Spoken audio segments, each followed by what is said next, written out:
Supercrack Estrella presenta. Entramos dentro del CERN con el Google Earth, y encontramos el 3585-820. Esto es solo una teoría de un número que me encontré en las paredes del túnel del CERN, mientras navegaba con el Google Earth, me encontré el número escrito 3585-820. En principio pensé que podía tratarse de alguna medida de trabajo que usan en el CERN, pero quise investigar y me llevé una sorpresa. Pensé que quizás era algún mensaje cifrado, un mensaje oculto, y me dispuse a ver todo lo relacionado con este número y bingo, encontré algo muy misterioso que seguro te sorprenderá. Resulta que este número, el 3585-820, es una referencia para una máquina llamada analizador de espectro de sobremesa HP 3585B. Y ahora es cuando esto se pone súper interesante, el uso por el que se utiliza esta máquina. Atentos, la máquina se utiliza para encontrar la magnitud de una señal de entrada frente a la frecuencia dentro del rango de frecuencia completo del instrumento. Su utilización principal es medir la potencia del espectro de señales conocidas y desconocidas. ¿Qué señales desconocidas están buscando en el CERN de Suiza? Señales de otras dimensiones quizás. 3585 es analizador de espectro de sobremesa HP 3585B, y el otro número que continúa este es el 820. En la página 820 de la Biblia, por ejemplo, encontramos la frase: los pueblos y aldeas locales se burlarán de ti, oh ciudad de mala fama, llena de corrupción. Ezequiel 22:5. Hay muchas más frases en esta página 820, por ejemplo una dice: sus sacerdotes han quebrantado mi ley y profanado mi santuario. No han distinguido entre lo sagrado y lo profano, ni han enseñado a discernir lo puro de lo impuro. Han cerrado sus ojos a las violaciones de mis sábados, y yo he sido deshonrado en medio de ellos. Ezequiel 22:26. Significado secreto y simbolismo. El número 820 está hecho de la vibración de los números 8, 2 y 0, y lo que es secreto e inesperado es que el número 820 está en realidad bajo la influencia masiva del número 8. ¿Cómo puede ser esto? Bueno, las fuerzas del número 8 se duplican con el número 2 y aumentan con el 0. Solo para recordarte, el 0 puede mejorar las características negativas o positivas de otros números en la combinación numérica. El número 8 aporta una energía increíble, búsqueda de la perfección, gran durabilidad y fuerza interior. Si estos números son realzados, esto trae influencias al infinito y al equilibrio que se basa en el amor. Pero volvamos al número 3585 que encontré en el CERN. Recordemos que todo esto es solo una teoría. Hay otras referencias con este número, está por ejemplo el Nokia 3585. Más ejemplos con este número es NGC 3585, es una galaxia elíptica o lenticular ubicada en la constelación de Hydra. Se encuentra a una distancia de unos 60 millones de años luz de la Tierra, lo que, dadas sus dimensiones aparentes, significa que NGC 3585 tiene unos 80.000 años luz de diámetro. Fue descubierto por William Herschel el 9 de diciembre de 1784. ¿Será que encontraron vida aquí? En el centro de NGC 3585 se encuentra un agujero negro supermasivo cuya masa se estima en 10. NGC 3585 es el miembro más destacado de un grupo suelto de galaxias conocido como el grupo NGC 3585. Otros miembros del grupo son las galaxias espirales. Pero sin duda el más interesante me parece que es el analizador de espectro de sobremesa HP 3585B. Un analizador de espectro, para muchos ingenieros eléctricos, se parece a un osciloscopio, excepto que tiene más funciones y gráficos. A lo largo de este post aprovechamos para explicarte las diferencias entre ambos. Cuando hablamos de un analizador de espectro, nos referimos a un instrumento de test y medida que sirve para conocer las características de señales eléctricas, u ondas acústicas u ópticas, en determinadas frecuencias. Es decir, mide la magnitud de una señal de entrada frente a la frecuencia dentro del rango de frecuencia completo del instrumento. Su uso principal es medir la potencia del espectro de señales conocidas y desconocidas. Analizador de espectro. Funcionamiento y características. Respecto al funcionamiento de los analizadores de espectro, se trata de un instrumento que funciona dividiendo el espectro en grupos de frecuencias, para después aplicar un proceso matemático llamado transformada rápida de Fourier o FFT, Fast Fourier Transform, que transforma la señal del dominio de la frecuencia al dominio del tiempo y viceversa. Toma la señal que está en el dominio del tiempo y la transforma en las distintas frecuencias que la componen. El analizador de espectro nos dibuja una gráfica y un resultado que podemos observar en un eje de coordenadas horizontales o abscisas y verticales o coordenadas. El resultado es un valor dado de voltaje por cada frecuencia o grupo de frecuencias, que se grafica en el programa y nos muestra la distribución frecuencial o espectral de la música o señales que componen la mezcla en tiempo real. ¿Qué magnitud medimos en cada uno de ellos? En el eje horizontal, el analizador de frecuencia nos muestra la frecuencia de la onda. En el eje vertical, el analizador de espectro eléctrico nos muestra el nivel del contenido espectral de la señal. Si hablamos del tipo de ondas que puede medir, incluiremos tanto ondas electromagnéticas como ondas de sonido o incluso señales de luz. En cuanto a las ondas sonoras, el analizador de espectro es capaz de tomar una onda sonora y separar e identificar la mezcla de frecuencias sonoras que la forman, y representarlas. En lo que respecta a las señales luminosas, es posible con la utilización de un analizador de espectro, descomponer la luz en los distintos colores. Por último, un analizador de espectro nos hablará de la potencia de una señal electromagnética basándose en su frecuencia. Tipos de analizadores de espectro. La clasificación de los tipos de analizadores de espectro se puede dividir en analizadores de espectro analógicos y digitales. También podemos hablar de analizadores de señales vectoriales. Analizadores de espectro analógicos. Este tipo de equipo nos enseña cómo está compuesto el espectro de una onda, sea acústica, óptica, de radiofrecuencia, eléctrica o del tipo que sea. Nos muestra las ondas y nos dice cómo es su estructura dentro de la trama de una frecuencia. Para lograr la medición, el analizador de espectro analógico utiliza un filtro paso banda, que no es otra cosa que un filtro electrónico que deja pasar algunos rangos de frecuencias y otros no. Aunque este filtro puede ser sustituido por bancos de filtros o un determinado tipo de receptores. Analizadores de espectro digitales. La diferencia principal es que, en lugar de un filtro, utiliza un proceso matemático. Hablamos del FFT o Fast Fourier Transformation, este proceso toma la señal y obtiene de ella sus componentes espectrales. Analizadores de señales vectoriales. Aunque no trabajan exactamente igual que los anteriores, los analizadores de señales vectoriales también tienen su utilidad en el campo de la medición. Según los investigadores, el Gran Colisionador de Hadrones, LHC, por sus siglas en inglés, del CERN podría convertirse en una máquina del tiempo. El Gran Colisionador de Hadrones es el acelerador de partículas más grande y potente del mundo.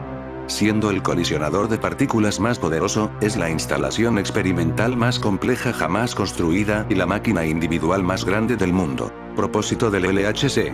El Gran Colisionador de Hadrones se construyó para replicar las condiciones del Big Bang y responder a las preguntas más básicas de la humanidad. ¿De qué estamos hechos y cómo llegamos a existir? Los científicos todavía están trabajando en eso, pero se han topado con algo que promete ser aún más emocionante: la posibilidad de viajar en el tiempo y la máquina del tiempo. Según la teoría de los físicos Thomas Wheeler y Chui Mano, el Gran Colisionador de Hadrones, el colisionador de átomos más grande del mundo, podría ser la primera máquina del tiempo capaz de hacer que la materia viaje hacia atrás en el tiempo. El bosón de Higgs. Uno de los principales objetivos del colisionador era encontrar el escurridizo bosón de Higgs, la partícula de Dios que los físicos invocan para explicar por qué las partículas como los protones, los neutrones y los electrones tienen masa. Se sabe que fue lo que causó el Big Bang hace miles de millones de años. El bosón de Higgs es la partícula que da masa a la materia. Antes era solo una teoría, pero ahora, la partícula de Dios realmente existe.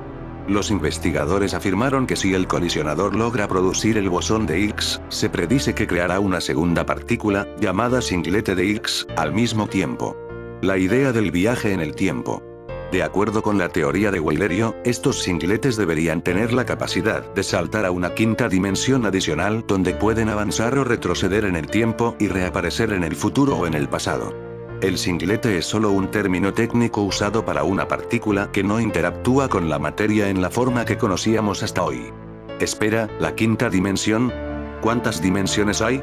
Según la teoría M, o la llamada teoría del todo, existen hasta 11 dimensiones, de las cuales nuestro universo utiliza solo 4, siendo el tiempo la cuarta. Pero el singlete de Higgs, si existe, teóricamente no está restringido por las leyes básicas de la física que gobiernan nuestro universo. Los científicos creen que si este destructor de átomos puede crear el bosón de Higgs y le da masa a la materia producida por el destructor de átomos, entonces de Higgs singlet, esta materia con masa, podrá viajar a través del espacio y el tiempo. El Higgs singlet puede viajar a otras dimensiones y luego regresar a nuestra dimensión. Al viajar a través de la dimensión oculta, los singletes de Higgs podrían volver a ingresar a nuestras dimensiones en un punto hacia adelante o hacia atrás en el tiempo desde que salieron. Una de las cosas atractivas de este enfoque del viaje en el tiempo es que evita todas las grandes paradojas. Debido a que el viaje en el tiempo se limita a estas partículas especiales, no es posible que un hombre viaje en el tiempo y asesine a uno de sus padres antes de que él mismo nazca, por ejemplo. Sin embargo, si los científicos pudieran controlar la producción de singletes de Higgs, podrían enviar mensajes al pasado o al futuro. Profesor Thomas Wheeler. Entonces, con el descubrimiento de la partícula de Dios, el viaje en el tiempo no solo será posible, sino que también estará a nuestro alcance y no se quedará solo en teorías. Los investigadores afirman que este estudio no se trata de enviar humanos al pasado, sino de enviar información hacia atrás o hacia adelante en el tiempo utilizando Higgs singlet. Entonces, ¿qué sigue? Los científicos quieren ver si monitorear el colisionador de hadrones resultaría en el avistamiento de partículas singlet de Higgs y su producto, el bosón de Higgs. Si esto tiene éxito, podrán enviar las partículas producidas atrás en el tiempo y hacerlas aparecer antes de su colisión. Así es como el LHC puede actuar como una potencial máquina del tiempo, algo alucinante, ¿verdad? Bueno, tiene que ser. Otras cosas que encontramos en el CERN fue la palabra escrita momo. También encontramos plantadas 2 manos. No sabemos si este momo, escrito, está relacionado con Internet. El nuevo fenómeno viral del Internet fue momo, lo que parece ser una escultura aterradora que ha dado bastante de qué hablar. Lo interesante de Momo, y a su vez espeluznante, es que tiene número en WhatsApp y si le envías un mensaje, te contesta con cosas horribles. El número de este ser maligno fue publicado en internet una y otra vez al hacerse viral, haciendo que miles de personas le escribieran. Lo interesante es que la extensión del número es +81, lo que quiere decir que proviene de Japón. Al agregar este celular a tus contactos, te aparece la famosa foto perturbadora de la escultura y el nombre de Momo, pero la gente no se detiene ahí. Resulta que al escribirle, este ser te contesta incluso en español y comienza a tener conversaciones perturbadoras contigo. Y curiosamente el número escrito en el CERN empieza por 85. Y además el número 3585 está escrito al lado de donde pone Momo en la pared del CERN. Keisuke Aizo, el artista japonés que creó a la muñeca relacionada con el reto viral de Momo, aseguró que el personaje murió y con ello se ha ido la maldición. Aizo creó la muñeca en 2016 inspirado en una leyenda japonesa acerca de una mujer que murió dando a luz y que renació como una mujer pájaro y asustaba en la zona donde murió. Por tal motivo la obra tenía patas de ave. A la escultura original se le conoce como Moterbird Madre Pájaro, y fue expuesta en una galería de Tokio especializada en temas de terror. La intención de Aizo era asustar a la gente, pero no esperaba que la muñeca fuera usada en un reto que se volvió viral. El año pasado circuló en WhatsApp y redes sociales la imagen de Momo y se decía que la gente podía escribirle si no temía que el personaje se le apareciera por la noche o le lanzara una terrible maldición. En cuanto a las manos puestas en la pared, puede que fuera un becario gracioso que quiso dejar un recuerdo, pero también puede que sea el Hamza o Hamza, en árabe Hamza, en lenguas bereberes. Tafust, también conocido como mano de Fátima, es un símbolo en forma de mano popular en todo el Oriente Próximo y África del Norte. Es un símbolo de supuesta protección utilizado comúnmente como defensa, principalmente por judíos y musulmanes. Quizás dentro del CERN se está moviendo seres de otras dimensiones y se está protegiendo poniendo esto en las paredes. Documentada su existencia desde la antigüedad, se ha conjeturado que sus orígenes se encuentran en el antiguo Egipto o en Cartago, la actual Túnez, asociado con la diosa Tanit. La forma más extendida del símbolo es aquella de una mano simétrica, el dedo corazón en el centro, a sus lados el anular y el índice, un poco más cortos que el corazón e iguales entre sí, y en los extremos 2 pulgares, también del mismo tamaño y algo curvados hacia afuera. A veces contiene otros símbolos, como el ojo de Dios, e inscripciones de carácter religioso. Quién sabe, puede ser Momo o algo parecido lo que están trayendo de estas dimensiones. Momo, en griego antiguo, burla, culpa. En latín monus, era, en la mitología griega, la personificación del sarcasmo, las burlas y la agudeza irónica.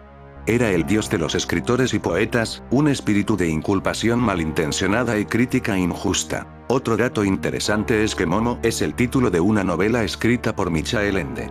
Proviene de un personaje que está dentro de una novela que se llama El hombre en gris.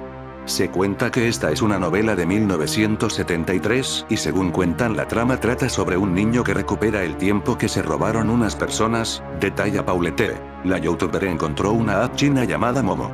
Se trata de una aplicación para conocer personas, conecta a completos extraños y los obliga a interactuar. La última conclusión de su búsqueda es la famosa escultura de Vanilla Gallery, la cual es el retrato ficticio de esta supuesta entidad que se apoderó de WhatsApp. Momo es también en España el sistema de monitorización de la mortalidad diaria por todas las causas. Momo fue desarrollado en 2004, en el marco del Plan de Acciones Preventivas contra los efectos de las temperaturas excesivas, coordinado por el Ministerio de Sanidad, para reducir el impacto sobre la salud de la población como consecuencia del exceso de temperatura. El objetivo de Momo era identificar las desviaciones de mortalidad diaria observada con respecto a la esperada según las series históricas de mortalidad. Posteriormente se amplió su utilización a otras situaciones durante todo el año para estimar de forma indirecta el impacto de cualquier evento de importancia en salud pública. En el panel Momo se actualizan diariamente las estimaciones de excesos de mortalidad por todas las causas y atribuibles a un exceso o defecto de la temperatura, por ámbito poblacional, nacional, de comunidades autónomas y provincial, sexo y grupo de edad. Por otro lado, si traducimos su estado, según Google Translate, significa la gente me llama L. Muchas personas lo han relacionado con el anime de Death Note, donde L es el nombre clave que tiene el detective más importante de Japón dentro de su mundo ficticio. Death Note, anime basado en el exitoso manga de Tsugumi Ohba y Takeshi Obata, cuenta la historia de Light Yagami, un estudiante brillante hastiado de la sociedad, a lo que describe como podrida. La vida de Light cambiará cuando caiga en sus manos una Death Note, diario de muerte, instrumento propiedad de un Shinigami, con el que se puede matar a cualquier persona con la simple acción de escribir su nombre en el papel. En la cultura japonesa los Shinigami son dioses de la muerte. Según la versión pueden ser deidades que guían a las almas a través de su camino tras la muerte, son los encargados de mantener el equilibrio entre la vida y la muerte, algo así como el concepto de parca que tenemos en Occidente, o verdaderos demonios que poseen a los humanos y los instan a matarse, normalmente de forma poco agradable. Las representaciones de estos seres varían según las versiones del mito, el imaginario popular o el dibujante encargado de la ilustración. Takeshi Obata decidió dibujar a unos seres oscuros y monstruosos, pero con una presencia reverencial, hermosos y horribles al mismo tiempo. Buscó un sentimiento de lo sublime, algo que os explicaré más adelante. Los Shinigami de esta historia son más bien una especie de parca, cada humano tiene su contador vital, por así decirlo, y los dioses de la muerte son los encargados de acabar con esa vida cuando el contador marca 0. Cuando Ryut, un Shinigami que ha estado ahí desde el inicio de los tiempos, se aburre, decide pasar el poder de su diario de muerte a un humano, Light, que creerá tener el deber de acabar con la escoria que hace que la sociedad esté podrida. Se erigirá como un justiciero que se hace llamar Kira y que comenzará a acabar con la vida de delincuentes, pero, ¿puede un simple humano decidir lo que es justo? ¿Justo o no? Que yo creo que no. Lo que desde luego no está aceptado en nuestra sociedad es matar. Así, la policía entrará en acción para encontrar al justiciero asesino, pero, claro, lo que no saben es que este alguien es cercano al comisario, es su hijo, para ser más exactos. Y que, además, es extremadamente inteligente. Incapaces de avanzar en la partida, la policía hace entrar en el tablero de juego a uno de los personajes más curiosos y queridos del anime. Solo sabemos que se hace llamar L y que tiene una mente privilegiada, además de un comportamiento social cuanto menos desconcertante. La sangrienta partida de ajedrez comienza. En fin amigos de Super Crack Estrella, si el video te gustó pulgar arriba.